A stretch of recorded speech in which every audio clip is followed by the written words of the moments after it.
Ya pemirsa, sebelum kami lanjutkan, kami hadirkan hasil dari polling netizen dari aplikasi X dan juga Instagram. Menurut Anda apakah Ridwan Kamil akan menjadi calon gubernur Jakarta 2024? Baik, netizen dari aplikasi X mengatakan tidak, itu 72%, sementara netizen di Instagram mengatakan ya, 69%. Jadi belum ada mungkin pandangan yang bulat nih rekan-rekan netizen ini untuk melihat apakah Ridwan Kamil akan maju ke Jakarta. Lalu kemudian pertanyaan berikutnya, menurut Anda jika Ridwan Kamil menjadi Cagup Jakarta 2024, apakah akan mendapat dukungan besar dari berbagai parpol? Ya, kebalikan yang mengatakannya kebanyakan 79% adalah netizen di Instagram dan 67% mengatakan tidak adalah netizen di aplikasi X. Oke, baik. Nah, ini justru satu suaranya adalah ketika sebaiknya Ridwan Kamil jadi Cagup Jawa Barat aja. Kompak netizen dari X dan juga Instagram menjawab Jawa Barat. Angkanya pun cukup tinggi, sekitar 69-70%. Mereka kompak menjawab Ridwan Kamil sebaiknya di Jawa Barat saja. Oke. Baik. Kami akan lanjutkan diskusi ini. Mbak Wi, bagaimana Anda melihat? Ada juga beberapa spekulasi bahwa RK ini dimajukan untuk mendampingi atau berdampingan berpasangan dengan Kaisang yang masih belum menentukan akan maju di Pilgub Jakarta atau Jawa Tengah. Iya, Kim akan meyakini dengan koalisi besar sebetulnya. Cuman istilah aja plus-plus gitu ya. Tapi besar.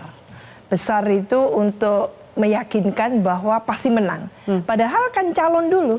Dalam studi empirik menunjukkan pilkada itu yang bisa menentukan menang tidaknya bukan partai besar atau partai kecil, tapi sosok calon tadi itu.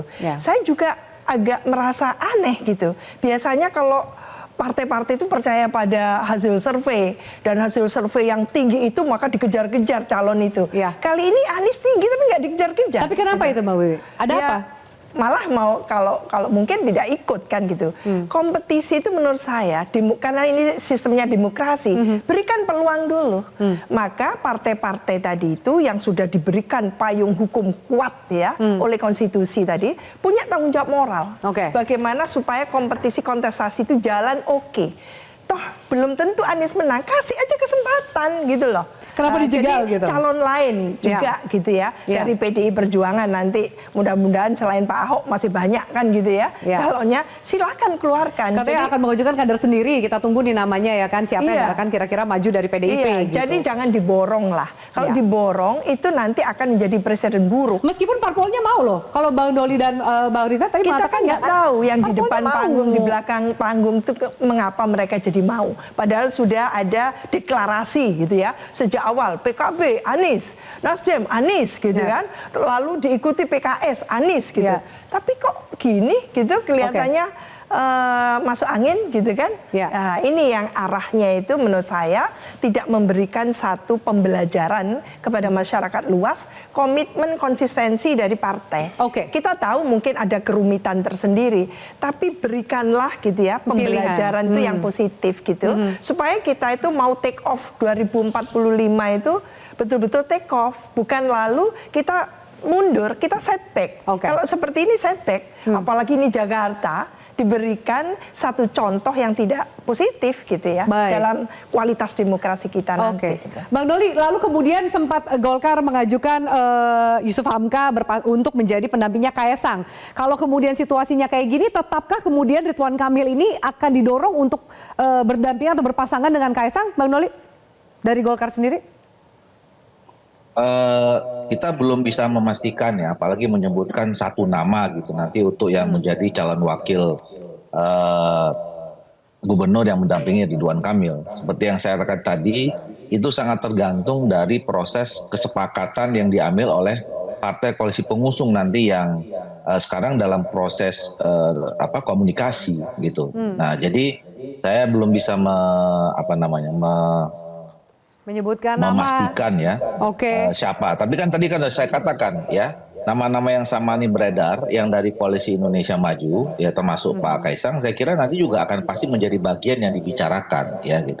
Nah, tapi begini, saya mau menjelaskan sedikit lagi soal tadi ya, fenomena kota kosong gitu atau jadi sebenarnya juga ini banyak terjadi. Saya pun mengalami ya.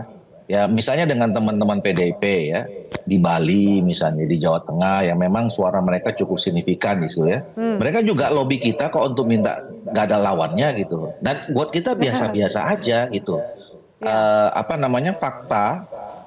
Tapi kan kita diberi kebebasan juga mau ikut apa enggak gitu loh. Ya, mereka menawarkan kepada kita boleh nggak kita sama-sama di sini mengusung cuma satu pasang calon.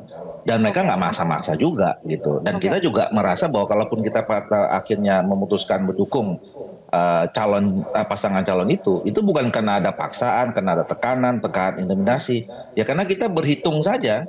Ya. Kalkulasi politik aja gitu ya, Bang Doli ya? Kenapa? Kalkulasi politik saja. Iya, kasih politik aja ya. Kemudian kita menghadapi realitas yang memang tidak memungkinkan kader kita untuk maju misalnya. Nah, kembali sebaliknya, saya di Jakarta atau kami Golkar bersama teman-teman Kim itu nggak punya pretensi untuk misalnya mau mengarahkan kepada siapa namanya arahnya mau calon tunggal dan segala macam. Kami berupaya sekarang kami punya calon namanya Ridwan Kamil. Dan kami menanyakan, ayo dong dukung, kalau memang mau dukung, alhamdulillah, ya kan? Itu aja. Oke, baik. PDIP, itu kira-kira nih kalau kemudian ada, masih per hari ini ya kita bahas, ada nama Anies, ada Ridwan Kamil. PDIP kalkulasinya akan seperti apa? Mengajukan cagup atau kemudian menawarkan kadernya untuk dua nama cagup ini? Skenario apapun bisa. Cagup kita juga punya kader yang mumpuni. Kami pernah punya pengalaman diberi kesempatan memimpin Jakarta, cagup dan cawagup dari kader kami. Artinya secara gen kolektif DNA-nya itu kami punya pengalaman rekam jejak itu. Sehingga untuk mengajukan baik di nama calon gubernur maupun calon wakil gubernur, kami siap dengan skema-skema tersebut. Apalagi Jakarta ini kan etalase, artinya kepemimpinan nasional, politik nasional, ekonomi nasional, sentralnya ini di Jakarta. Bukan kelas masalah kabupaten kota yang lain-lain gitu, yang kemudian bukan menjadi etalase. Ini Jakarta loh, artinya harusnya demokrasinya paling hidup di sini. Tapi lawan Kim Plus ini berat loh, ya pasti, PDIP, apapun lawan PKS, siapapun itu, dalam pilkada pasti berat, tidak ada yang mudah. Karena apapun kita merasa bahwa yang penting itu bukan orangnya siapa satu, tetapi gagasannya dulu apa. Dia dibutuhkan oleh rakyat nggak? Dia diminati nggak? Dia diminta nggak oleh masyarakat untuk maju ke sana? Dia dianggap cocok nggak maju dan memimpin daerah itu untuk menjawab tantangan 5 tahun ke depan? Itu dulu, baru namanya kita cocokkan, lalu tiketnya kita kumpulkan itu, Mbak Afi. Itu strategi dari PDIP. Terakhir, Kak Pipin, menjawab Kim Plus ke depan, kompetisi, mungkin godaan lobby-lobby, termasuk apa probabilitas akan bertemu dengan kota kosong, kan semua akan membicarakan dan mengkhawatirkan itu. Kami di PKS itu punya mekanisme pengambilan keputusan yang cukup established yang disebut dengan musyawarah. Pimpinan PKS di badan pekerja musyawarah untuk menentukan siapa yang akan diusung. Dan bahannya adalah masukan dari berbagai kalangan. Kami tentu akan dengarkan bagaimana kader struktur PKS, juga para tokoh, alim ulama, ya, para habaib, juga berbagai profesi masyarakat, untuk kita ketahui kira-kira mereka ingin PKS mengusung siapa. Dan kalau misalnya tentu kita akan sampaikan juga kepada mereka bahwa misalnya calon yang kita usung tidak bisa, maka perlu ada alternatif lain, karena PKS tidak punya kemewahan untuk mendukung secara satu partai penuh untuk maju di pilkada, maka perlu ada alternatif. Nah, apa panduannya adalah maslahat dan madaratnya.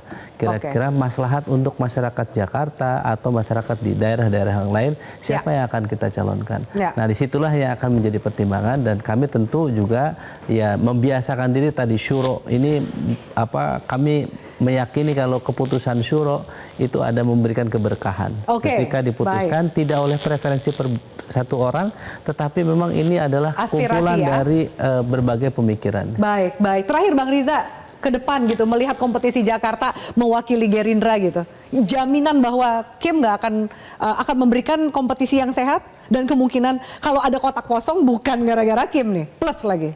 Ya tadi disampaikan oleh Bung Doli bahwa setiap partai punya hak, punya kedaulatan.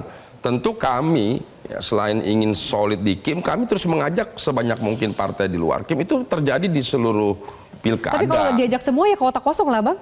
Ya Bisa kalau jadi. soal kota kosong, apakah pasangannya 1, 2, 3, itu kembali kepada partai masing-masing. Setiap partai punya hak, termasuk PDIP, PKS, ada PKB yang di luar, ada Nasdem. Semua punya hak, ada Perindo juga ada di Jakarta. Jadi saya kira itu biasalah dalam pilkada kita ini, dalam berapa tahun ini, demokrasinya memang demikian diatur oleh undang-undang. Ada calon yang diusung oleh partai politik, ada calon yang diusung oleh independen. Oke. Calon independen.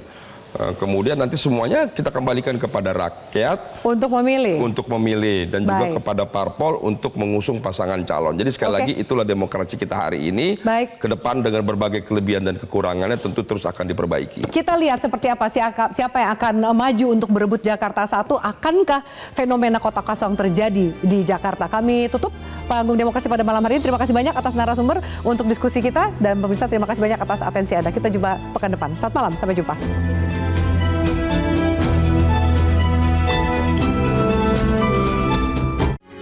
Metro TV. Jelajahi cara baru mendapatkan informasi. Download Metro TV Extend sekarang.